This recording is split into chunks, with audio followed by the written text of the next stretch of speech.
ایک فقیر بازار میں گیا، اس نے دیکھا لونڈی بک رہی ہے، فروخت ہو رہی ہے، مالک آواز دے رہا ہے لونڈی خرید لو، باندی خرید لو۔ یہ فقیر کہتا ہے کہ میں اس کے قریب گیا تو کالے رنگ کی باندی تھی، کالی کلوٹی تھی۔ بیچنے والے مالک نے کہا جی اس کا ذہنی توازن بھی ٹھیک نہیں، اور سنو یہ تھوڑی تھوڑی پاگل بھی ہے، اور سنو یہ دن کو خریدنے والے مالک کی نوکری کرتی ہے اور رات کو یہ کسی اور مالک کی نوکری کرتی ہے۔ یہ فقیر کہتا ہے مجھے اس باندی، اس لونڈی کے چہرے پر کوئی پاگل پن نظر نہ آیا تو میں نے اسے خرید کر گھر لے آیا۔ جب گھر لے آیا، شام ہوئی، رات ہوئی، میں نے سر رکھا، آنکھ لگی، نیند آ گئی۔ رات کے دوسرے پہر جب میری آنکھ کھلی تو اچانک میں نے دیکھا، اچانک میری نظر پڑی تو میں دیکھ کر حیران رہ گیا کہ وہی کالی کلوٹی باندھی، وہی جس کا عقلی توازن ٹھیک نہیں تھا، جو پاگل تھی، وہ مصلی بچھا کے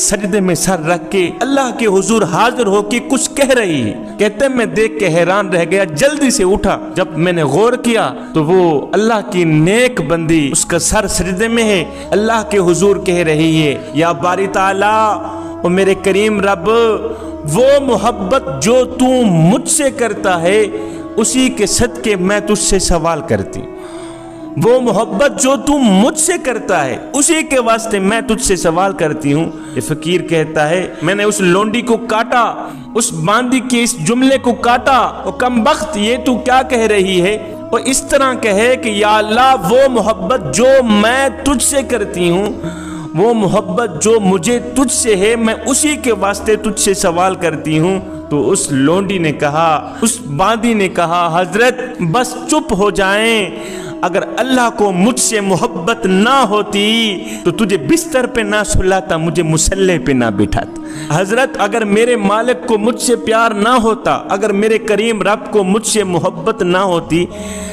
تو تجھے بستر پہ نہ سلاتا، مجھے رات کے دوسرے پہر مصلی پہ نہ بٹھاتا۔ رات کے دوسرے پہر بھی میں مصلی پہ بیٹھی ہوں کہ ساری کائنات نیند کے مزے لے رہی ہے، ساری کائنات نرم نرم بستروں پہ سوئی ہوئی ہے، اور میں رات کے دوسرے پہر مصلی پہ بیٹھ کے اللہ کے حضور سجدہ کر رہی ہوں۔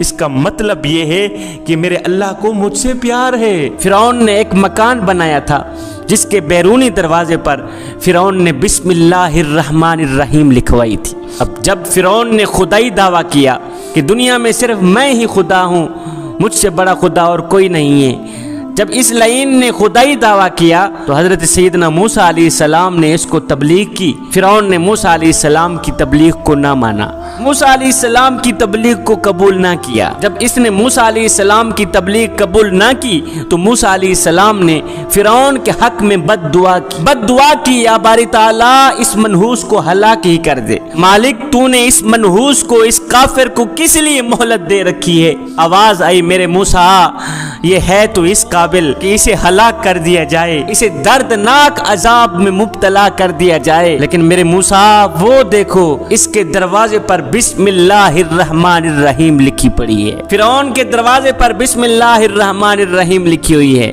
جس کی وجہ سے فرعون کے گھر میں آج تک عذاب نہیں آیا۔ بسم اللہ الرحمن الرحیم کے صدقے اللہ تعالیٰ نے فرعون کے گھر میں تو عذاب نہ بھیجا، لیکن گھر سے نکال کر دریا میں غرق کر دیا۔ ایک تاجر صبح صبح اپنی دکان پر آیا، آتے ہی اپنی دکان کا ترازو توڑ دیا۔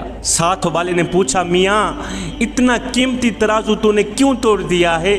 تو اس تاجر نے کہا میاں وجہ اصل میں یہ ہے کہ آج میرا ہمسایہ مر رہا تھا، آج میرا پڑوسی مر رہا تھا، سکرات کا وقت اس پر طاری تھا، آدھی روح اندر تھی آدھی روح باہر تھی، ہم اسے کہتے تھے کلمہ پڑھ، وہ آگے جواب دیتا تھا میاں میں کلمہ نہیں پڑھ سکتا۔ جب ہم نے کلمہ نہ پڑھنے کی وجہ پوچھی تو اس نے کہا میری دکان کا جو ترازو ہے، ترازو کے درمیان کا جو کانٹا ہے نا کانٹا، وہی میرے گلے میں چھپا ہوا ہے،